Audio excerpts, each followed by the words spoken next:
Hi అందరికీ. లైఫ్లో ఒక్కసారైనా అరుణాచలం వెళ్ళాలని చాగంటి కోటేశ్వరరావు గారు చాలా ప్రవచనాల్లో చెప్తున్నారు కదా. మాకైతే ఆ టైం వచ్చేసింది.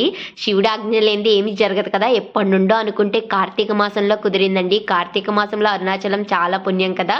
సో కాచిగూడ నుంచి ప్రతి ఫ్రైడే స్పెషల్ ట్రైన్ ఉంటుంది డైరెక్ట్ తిరువనమలైకి. ఆ స్పెషల్ ట్రైన్ ఎక్కేసి అయితే వెళ్ళిపోయాం. అక్కడే రూమ్ తీసుకుని స్టే చేసేసి కొంచెం ఫ్రెష్ అప్ అయిపోయి ఇంకా రాజగోపురం ముందుకైతే వచ్చేసాం. అక్కడే దీపాలు అమ్ముతారు.